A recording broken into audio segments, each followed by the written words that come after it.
Basándonos en la sana doctrina, en nuestra congregación Agape anhelamos conocer más de Cristo.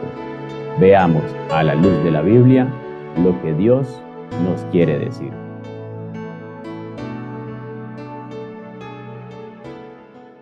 Entonces vamos a estar ubicándonos en la carta a los Romanos, en el capítulo 8. Y vamos a estar leyendo Reina Valera, leo con la bendición del Padre, de Jesucristo el Hijo y del Espíritu Santo. Dice así: ahora pues, acuérdense que la carta a los Romanos es una disertación que está dando Pablo a la iglesia cristiana naciente en la ciudad de Roma, donde se presentaron grandes conflictos entre los nuevos creyentes. Unos eran gentiles y otros eran judíos. Y entre ellos, pues, hubo ciertas diferencias. Y siempre los gentiles, de alguna manera, acusaban a los circuncisos de haber abandonado a Jesús en las manos de Pilato para ser crucificado. Ellos pidieron la muerte del Señor. Los circuncisos le decían a los incircuncisos que ellos tenían que cumplir con la ley. Bueno, eran hermanos, pero habían disputas entre ellos. Entonces, ese es un tema central de esta carta a los romanos, que es importante tenerla en cuenta para entender toda la explicación que el apóstol Pablo está dando en ambos casos, para explicar la salvación por la gracia, para explicar la justicia del evangelio, para explicar el amor de Dios y para dirimir las diferencias que habían en estos dos grupos. Entonces, dice así la palabra: ahora pues, ninguna condenación hay para los que están en Cristo Jesús, los que no andan conforme a la carne, sino conforme al Espíritu. Evidentemente, Pablo hablándole a la iglesia, ya indistintamente si eran cristianos judíos o eran cristianos gentiles, era importante que ellos supieran que la esencia del cristianismo es vivir conforme al Espíritu y no conforme a la carne. Y hay una enseñanza doctrinal y hay una promesa de Dios diciendo que ninguna condenación hay para los que están en Cristo Jesús. Es importante destacar esto por lo siguiente, porque cuando un hijo de Dios sale a predicar, y fíjense que no estoy usando términos como evangélicos ni nada de eso. Cuando los evangélicos salen a predicar, no estoy diciendo cuando un hijo de Dios sale a predicar. Es decir, un cristiano, porque solamente los cristianos pueden tener el nombre de su Cristo.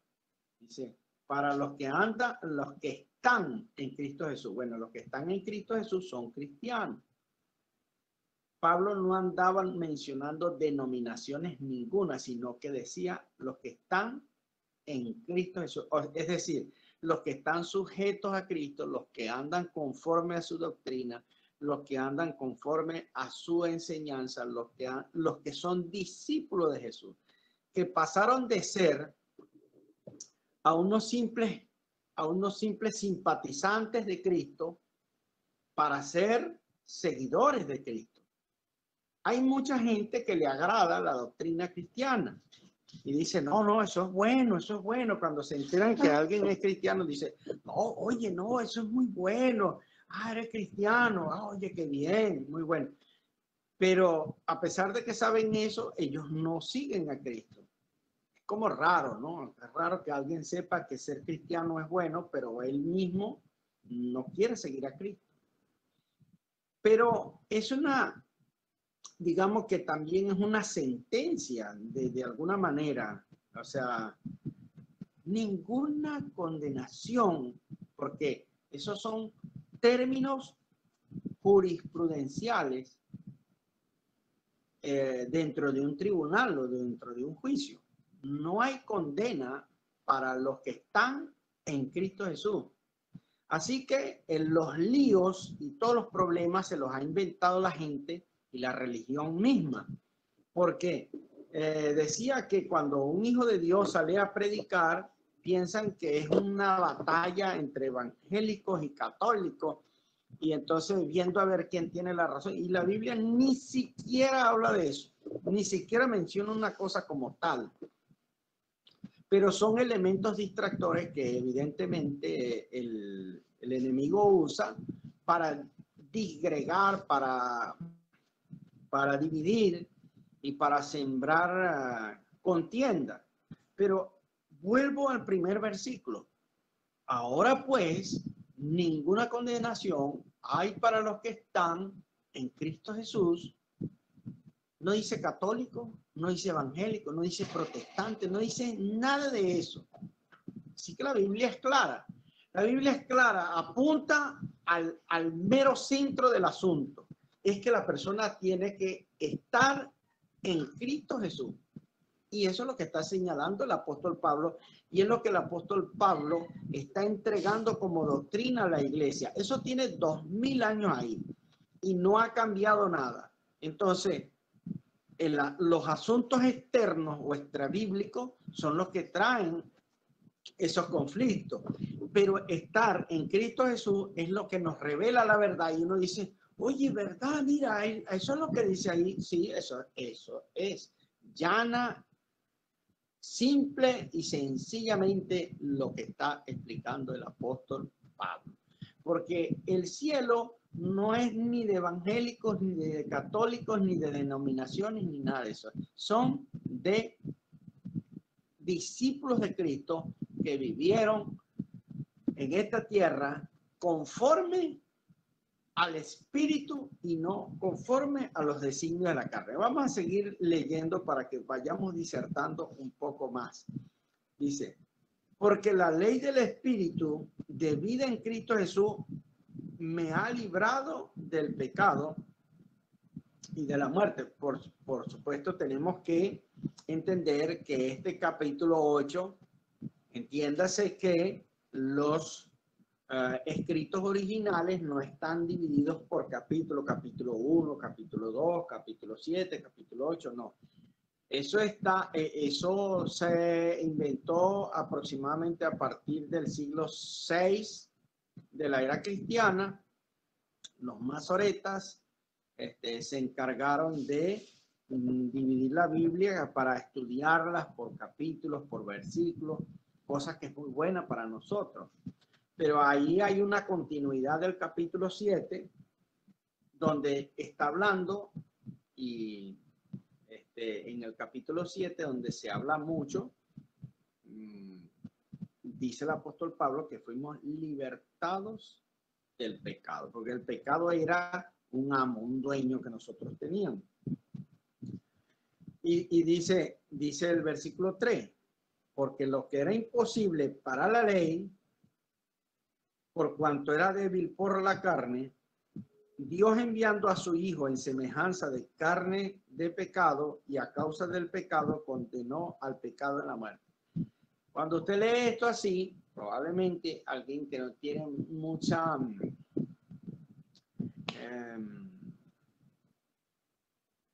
mucho ejercicio de lectura y menos de la lectura de la Biblia, es primera vez que está leyendo la Biblia, está leyendo estos textos, entonces de repente se le puede hacer un poco complicado. Por eso yo sugiero a los estudiantes de la Biblia que tengan la versión Reina Valera, es como fundamental, pero tener paralelamente una versión de lenguaje más fluido, de lenguaje más fresco, para comprender un poco más los textos que estamos leyendo.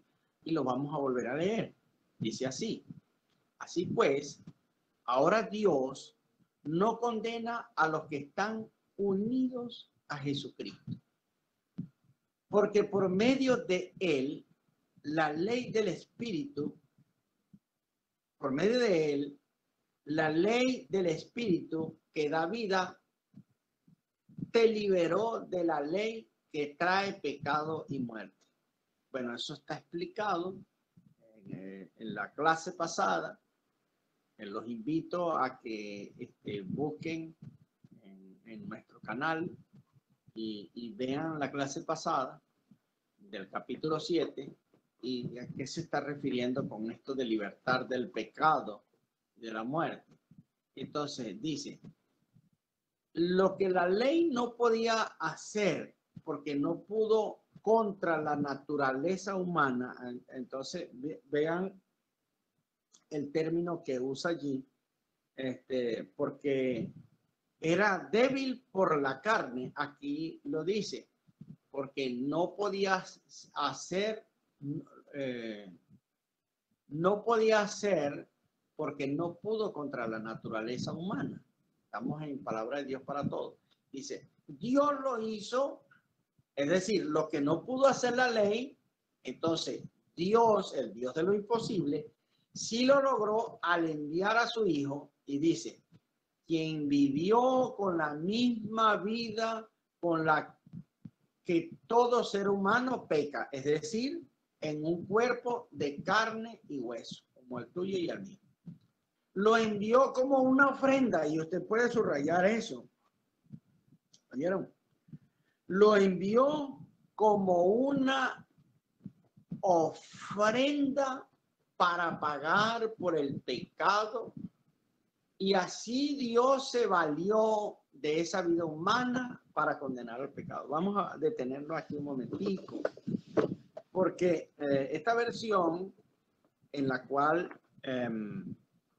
usan la palabra ofrendada, todos conocemos Juan 3:16, porque de tal manera amó Dios al mundo que ha dado. Cuando allí dice dado, lo que está queriendo decir es que Dios ha ofrendado. Dios entonces ha dado al mundo a su Hijo unigénito, para que todo aquel que en él crea no se pierda y tenga vida eterna. Eso lo he dicho yo en otras enseñanzas, y Jesús es la ofrenda perfecta. Es decir, Dios, que en el Antiguo Testamento solamente al pueblo de Israel, no existía ni existe una nación sobre la faz de la tierra a quien Dios le haya permitido la práctica de este tipo de rituales.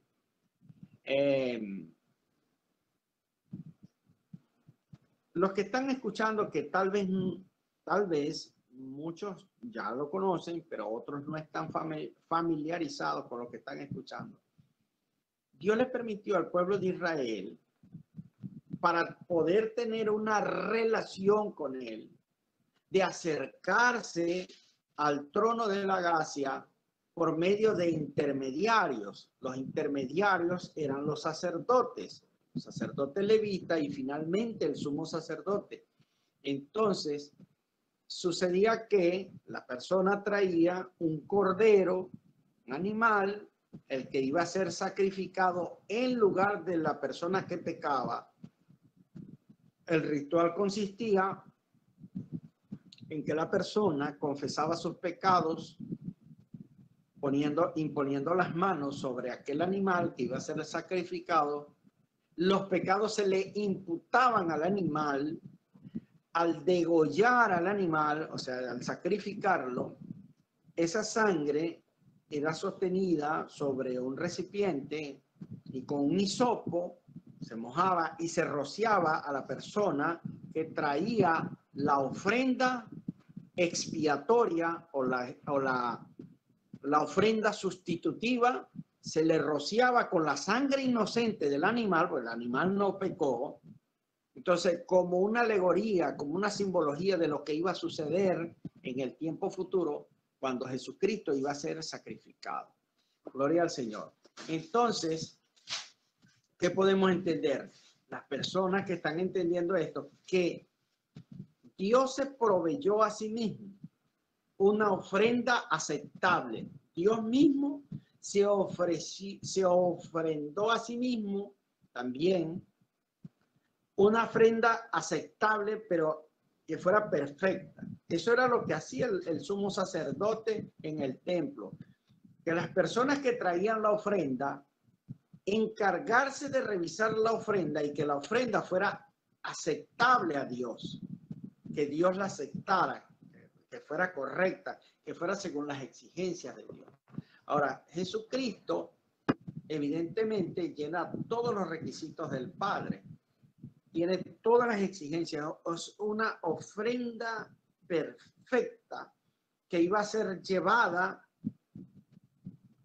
por el mismo Dios para el sacrificio, gloria a Dios, de este cordero que murió como un animal, pero en realidad era un hombre, Jesús de Nazaret. Jesús de Nazaret murió como un animal, como un cordero.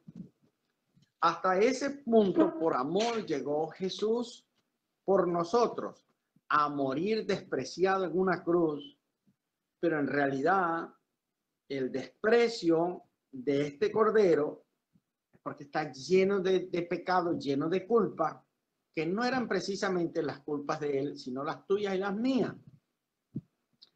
Porque era necesario ofrendar un cordero, porque la ley, como bien lo dice allí, no podía hacer nada para perfeccionar la naturaleza humana, no podía contra la carne del hombre. Solo la ley, como lo leíamos en el capítulo pasado, solo puede señalar la culpa de la transgresión de la ley. La ley solo señala la culpa de la transgresión de la ley, y la ley es un espejo que te devuelve una imagen en la condición espiritual que está una persona. Cuando cualquier persona pesa su corazón y pesa su alma en la palabra de Dios, se da cuenta que es un pecador sin remedio, sin salvación, a menos que se le otorgue el remedio y se le otorgue la salvación. Entonces, después de la ley, Dios proveyó la medicina, es la sangre del cordero, la que nos iba a libertar del pecado. Y una vez libres del pecado, íbamos a quedar prendados en nuestras almas y en nuestro espíritu para servirle al único que podía morir por nosotros en la cruz. Jesucristo murió en la cruz como hombre y como Dios mismo. Como hombre era necesario que muriera, porque Jesucristo, al vencer al mundo, no lo venció como Dios, porque eso no hubiese tenido ningún tipo de mérito, en el sentido de que cualquiera puede haber dicho, no, pero es que si Jesús es Dios, ¿cómo no iba a vencer al mundo si Jesús es Dios? Pero resulta que Jesucristo venció al mundo en su humanidad. Había que vencerlo como un ser humano. Y eso fue lo que hizo Jesús. Pero tenía que también tener una condición divina. ¿Por qué? Porque si Jesucristo simplemente hubiese sido un ser humano perfecto, como dicen algunos por allí, no, pero es que Jesucristo es un hombre perfecto, pero no es Dios. Entonces, un hombre no puede morir por otro hombre y menos por todos los hombres y por todas las almas de la humanidad. Aunque Jesús hubiese sido muy perfecto, ni siquiera hubiese podido morir por él mismo, Porque un hombre no puede satisfacer las demandas divinas, perfectas, justas y eternas del Dios Padre. Tenía que ser alguien coigual, coeterno y coexistente con el mismo Dios, que pudiera resarcir y satisfacer todas las exigencias de Dios, para que la ira de Dios quedara satisfecha. Y solamente en Cristo Jesús puede quedar satisfecha la ira de Dios, porque la cruz del Calvario es el juicio de Dios Padre sobre todo el pecado de la humanidad en la persona de Cristo. Entonces, si Dios nos permite entender este misterio de salvación, que es lo que en teología nosotros llamamos la soteriología, que es la salvación por medio de nuestro Señor Jesucristo, nuestro único Salvador y nuestro único Redentor. Porque la Biblia no habla de más nada ni de más nadie. Y dice que la ley no podía perfeccionar la naturaleza humana, estaba limitada, estaba condicionada. Entonces, ¿para qué? Para que, entendiendo el hombre que nadie puede cumplir la ley de Dios, porque los estándares de Dios son extremadamente santos y extremadamente elevados, que rebasan toda condición humana, entonces tenemos que implorar, tenemos que acudir a la necesidad de ser salvados y a la necesidad de un Salvador. Entonces, y eso es lo que está explicando toda la Escritura. Y dice, repito, la ley del Espíritu que da vida te liberó de la ley que trae pecado y muerte, o sea, te señala como un pecador, como alguien que está sentenciado a muerte. Lo que la ley no podía hacer porque no pudo contra la naturaleza humana, Dios lo hizo, o sea, Dios sí pudo hacerlo al enviar a su Hijo, quien vivió con la misma vida con la que todo ser humano peca, y lo envió como una ofrenda para pagar por el pecado. Y así Dios se valió de esa vida humana de Jesús, que tenía una vida humana, una naturaleza terrestre, vamos a decirlo así, para condenar al pecador. Todo esto lo hizo Dios. ¿Quién fue el que lo hizo? Dios, hermano. Y todo el proceso de la salvación está absolutamente todo en las manos de Dios. Todo esto lo hizo Dios para que pudiéramos vivir. Mire, ese para, usted puede colocarle un círculo. Lo hizo Dios ¿para qué? Para que pudiéramos vivir aprobados tal como exige la ley. Pregunta: si no ocurre el proceso de salvación por medio de Jesucristo ante nuestro Dios Padre, ¿puede alguien vivir aprobado según como exige la ley? Obviamente la respuesta es no. No se puede. Ya no vivimos de acuerdo a la naturaleza humana, sino que vivimos de acuerdo al Espíritu. Para los que están escuchando, de acuerdo a la naturaleza del Espíritu de Dios. Es decir, hemos sido capacitados por el Espíritu de Dios para aborrecer lo que Dios aborrece y para amar lo que Dios ama. Aleluya.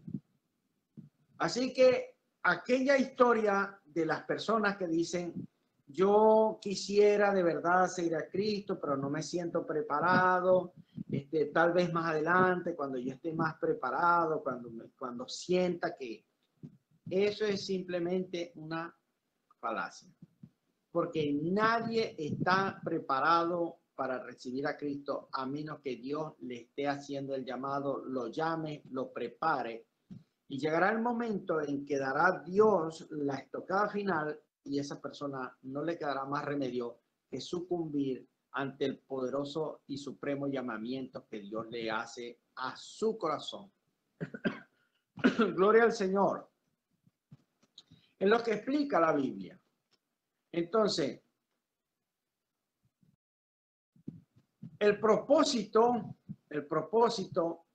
de ofrendar a alguien que nos dejara en una relación perfecta con el Padre era para que nosotros no tuviéramos cuentas pendientes con la ley antigua, con la ley de Moisés, guardar ciertos rituales, ciertos festivales y ciertas cosas de la ley para sentirnos aprobados con Dios, que si el día sábado, que si las lunas nuevas, que si no sé qué.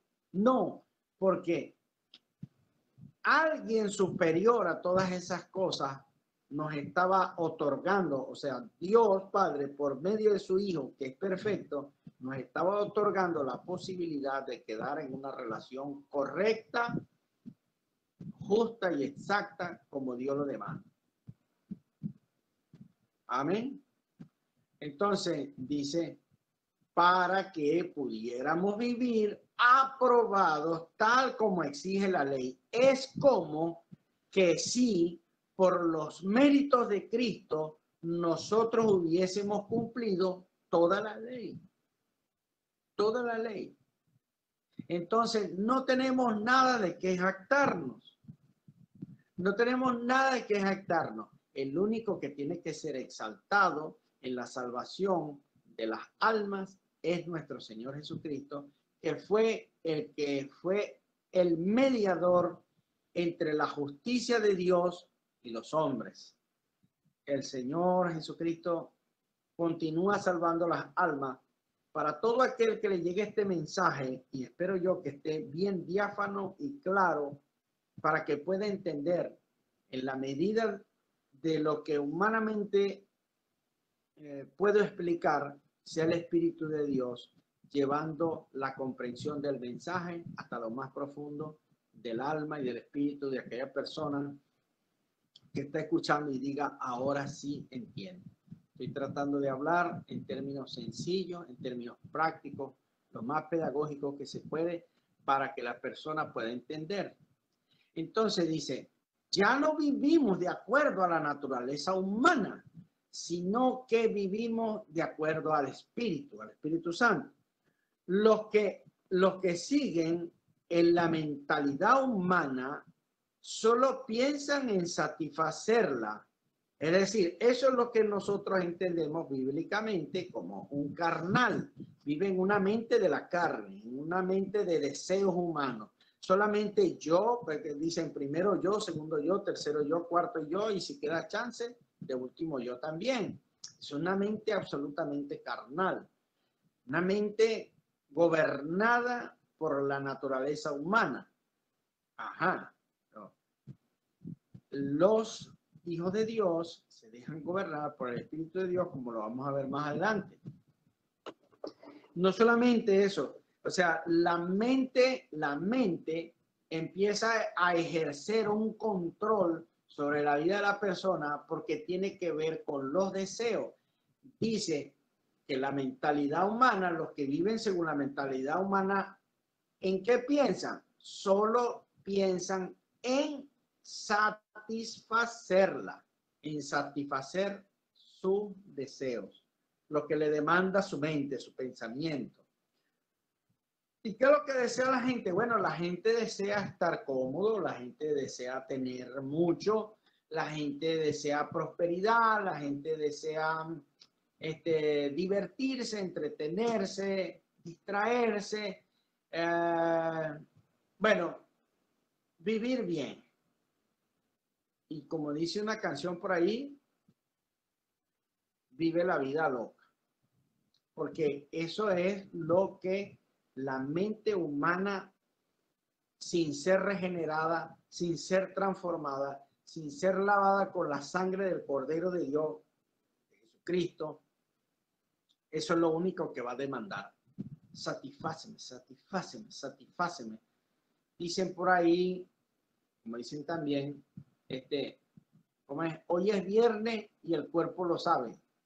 Eso lo decimos aquí la gente de Venezuela, no sé en otras partes. Aludiendo a que es un fin de semana y lo que hay es que, bueno, perderse en la fiesta, en la borrachera, en el alcohol y en cuánta perdición hay. La mente demandando ser satisfecha. Pero los que viven según el Espíritu Santo solo piensan en satisfacer al Espíritu Santo. Evidentemente que para que nosotros, seres humanos, mortales, terrenales, y que en otros tiempos vivimos gobernados por una mente que solo demandaba ser satisfecha en todos sus deseos, en todas sus demandas, y ahora nosotros tengamos una mente que solo desea, aún cuando nuestro cuerpo, nuestra carne todavía desea practicar las cosas del mundo, hay un poder en nosotros que nos demanda vivir agradando a Dios, a Cristo, al Espíritu Santo. Queremos hacer las cosas del Espíritu. Y progresivamente hemos ido abrazando ese deseo, el dominio propio de querer amar las cosas que Dios ama y de detestar, aborrecer, desechar y alejarnos de todo aquello que es ofensivo a Dios. Gloria al Señor. A eso Dios, o bíblicamente, se le conoce como el proceso de la santificación. De la santificación, mientras tú más abraces y amemos más las enseñanzas de Jesucristo, más nos vamos a ir alejando del pensamiento de la corriente humana que solo desea satisfacer los deseos de la carne. Gloria al Señor. Solo pensamos ahora como hijos de Dios y a eso se le llama vivir en el Espíritu. Y volvemos al primer versículo de este capítulo que dice que los que viven, ninguna condenación hay para los que están en Cristo Jesús. ¿Y quiénes son los que están en Cristo Jesús? Pregunta alguien. Los que van a las iglesias y se sientan todos los domingos, ofrendan y diezman. No. Dice, los que viven según el Espíritu de Dios y no según la carne. Es decir, los que procuramos vivir satisfaciendo los deseos de Dios, la voluntad de Dios, y que, oiga, que esto es muy importante. Escuchen bien todos los que están escuchando. La diferencia entre un religioso y un convertido, y para que ustedes vean que el asunto no se trata de cuál religión tiene más gente y cuál... No. De eso no habla la Biblia. Aquí usted ve todo un capítulo que tiene que ver con una relación con Dios por medio de hacer la voluntad de Dios. Y para eso la mente del hombre debe ser transformada, debe ser cambiada de naturaleza para que pueda amar las cosas de Dios. Entonces, ¿qué sucede? La diferencia entre un religioso y un convertido en Cristo es la siguiente. Alguien puede llegar a ser moralmente aceptable y moralmente, indiscutiblemente una persona intachable moralmente, pero aún así eso no quiere decir que esa persona sea salvo. Y le explico por qué. Porque una persona es capaz de sujetarse a normas y reglamentos a dogmas de su propia religión, pero eso no le hará feliz, porque lo único, al no haber sido cambiada su naturaleza pecaminosa por la naturaleza del espíritu, simplemente es una persona reprimida y complaciente con un sistema religioso y que no le hace ser feliz. Es decir, no adultera, no porque tiene temor de adulterar, sino porque su religión se lo exige. No bebe ni fuma porque su sistema religioso se lo impide. No va a las parrandas y a las borracheras y todas las cosas esas que ofrece el mundo, no porque tenga una sujeción y un amor al Dios supremo de los cielos, porque entiende que lo salvó de una condenación, etcétera, etcétera. No, vive una persona, vive reprimido y vive en amargura. Y eso puede llegar a reflejarlo en su rostro. Si la gente reconoce que es una persona muy apegada a la religión, pero se le nota la amargura. En cambio, el convertido, el que vive según la ley del Espíritu, es una persona que se deleita, le produce placer, le llena de gozo el alma, se siente contento, está alegre. Es más, no hacerlo le produce infelicidad, le produce tristeza. No hacer la voluntad de Dios le amarga la vida. Él es feliz, el convertido es feliz haciendo la voluntad de Dios, se siente tranquilo, se respira tranquilo, duerme tranquilo, aunque la gente diga, lo critique y diga lo que diga, él se deleita en la presencia de Dios. Él disfruta de eso. Ya no depende, ya su felicidad no depende de una botella o de cajas de cerveza, no depende de las mujeres. Es más, el cristiano, su gozo, aunque puede llegar a tener aflicciones en el mundo, porque Jesús lo dice, en el mundo tendréis aflicciones, pero no temáis, yo he vencido al mundo. Cada vez que nosotros tengamos un problema, una aflicción en este mundo, nos acordamos, Cristo venció al mundo y mi recompensa por vivir haciendo lo que el Espíritu me demanda es que tengo vida eterna y viviré para siempre en la presencia de mi Señor y de las cosas indescriptibles y maravillosas que habla la Biblia, por estar delante de la presencia de Dios. Dios enjugará toda lágrima, hermano. Eso lo dice la Biblia. Y nos produce un gozo grande. Y Pablo explica más adelante en el capítulo 8, que lo vamos a seguir leyendo porque estamos casi que terminando el estudio de esta noche. Dice que en la muerte, la necesidad, el hambre, la pobreza o la riqueza, es decir, nada nos va a sacar de camino, que ya estamos aquí y nada va a impedir que nosotros sigamos este camino hasta el final. Porque cualquiera en la abundancia, en la prosperidad, como algunos predican por allí, cualquiera sí siga a ese Cristo. Difícil es seguir a Cristo en medio de las dificultades, en medio de las pruebas. Yo le doy la gloria al Señor y alabo a mi Dios por la oportunidad que nos ha dado al pueblo cristiano que vive aquí en Venezuela, y que muchos de nosotros, pudiendo habernos ido de Venezuela, nos quedamos para dar la buena batalla desde aquí, donde ha sido nada fácil. No estoy diciendo que donde usted esté sea fácil, pero déjeme decirle que aquí en Venezuela las condiciones, los factores alrededor no han sido fáciles, y para seguir adelante, para seguir manteniendo la fe, para seguir manteniendo la esperanza, para sacar adelante por medio del Espíritu Santo una obra que glorifique a Dios, hermano. Le damos gracias al Señor por la oportunidad de de servirle en medio de esta guerra, en medio de esta batalla, y que Él se haga grande y se haga gigante su nombre en medio de su iglesia, en medio del pueblo cristiano y de esta humilde iglesita desde la que nosotros servimos, y que estamos muy agradecidos de que Dios nos haya dado la oportunidad.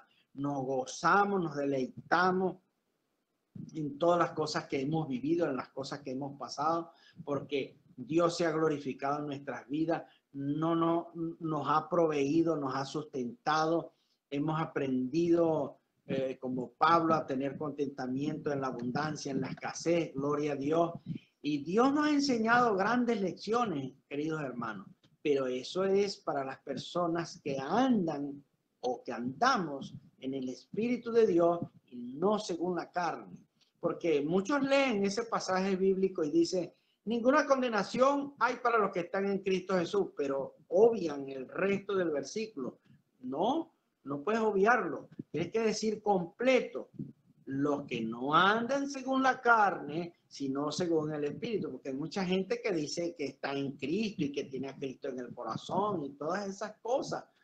Pero lo que demuestra, lo que evidencia que en verdad sí estamos en Cristo es que estamos viviendo una vida conforme al Espíritu de Dios. Este capítulo también tiene que ver mucho con el alma del ser humano, porque la mente, la psiquis del hombre es el alma, y es ahí en el alma donde, permítanme la expresión, donde se cocinan todos los pensamientos del hombre o del corazón, como lo llama el Señor Jesucristo, muchas veces refiriéndose al alma o refiriéndose a la mente. Usan la palabra corazón, pero es para referirse a la mentalidad. Entonces, cuando es cambiado el corazón, es cambiada la mentalidad humana, es cambiada los deseos del alma. Gloria a Dios. Amados hermanos, de verdad que quedamos en un punto bastante emocionante, por decirlo de alguna manera, de este capítulo, que a mí en particular me encanta este capítulo de la carta a los Romanos, el capítulo 8, porque es quizás como que el Espíritu Santo se mete dentro de nosotros para empezar a mostrarnos y darnos una imagen o un reflejo que proviene de allá, de lo más profundo de nuestro ser.